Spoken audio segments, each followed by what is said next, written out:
The Bible Story, Part 1, Story 4. Birthday of a World. It is still early on the third day of Creation Week.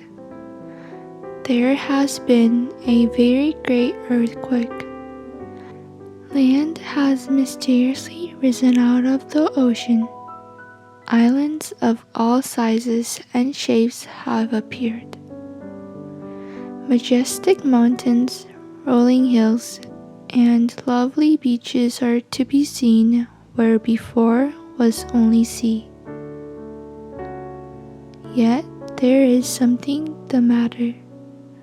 The land looks dark and barren save for bright, glittering patches here and there where precious metals lie on the surface.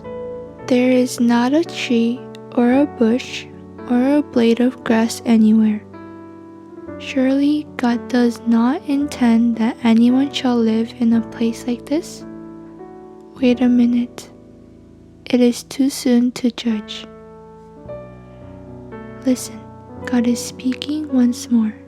The same wonderful voice which said, "Let there be light," now commands, "Let the earth bring forth grass, the herb yielding seeds, and the fruit tree yielding fruit after his kind, whose seed is in itself upon the earth." Now look, what a transformation! Look at those hills. They are barren no more. They have turned a vivid green. From one side to the other, they are covered with grass, bushes, and trees. Look at the mountains. See those glorious pines, cedars, redwood, reaching clear to the top of the highest peaks. And the fields, what a beauty! Look at all the flowers, masses of them, of all kinds and colors. They look like a living carpet laid over the whole countryside. Buttercups and daisies, poppies and marigolds, bluebells and daffodils, hollyhocks and snapdragons, geranium and delphinium, orchids and begonias, roses and lilacs. How did God think of so many? And how marvelously He made them all, each with its own delicate design, its own special coloring and fragrance. And the earth brought forth grass and herbs yielding seeds after his kind, and the tree yielding fruit whose seed was in itself after his kind. And God saw that it was good. It must have been very, very good, with God as the designer and maker of it all. And He so pleased with it. The Bible says that all things were created for His pleasure. And I like to think that He enjoyed Himself making all those plants and flowers and trees, each one different from all others, and then giving to all the power to reproduce, each after his kind, through all time to come. God seems to have been specially interested in the trees yielding fruits, or as we would say, the fruit trees.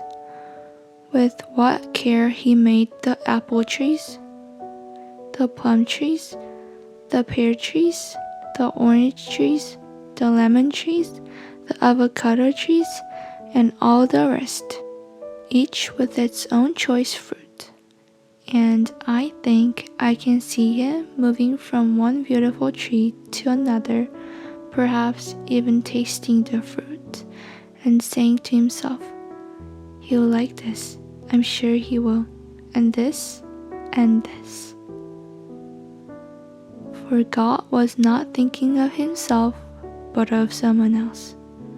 Someone who at the moment existed only in his mind, but who soon would be a real, living being. Someone to whom he was planning to give all this beauty and loveliness, all this wealth of treasure and delight. All the gold, silver, and precious stones that sparkled and glittered amid the grass and the flowers. All the bountiful provision of nuts, fruits, and grains. All the glory of this wonderful new world. All was for him to make him happy, to cause him to turn with loving adoration and thankfulness to his Creator. The world was nearly ready for him. Nearly, but not quite. There were a few more things to be done. And the evening and the morning were the third day. I hope you guys enjoyed the story, and good night, everyone.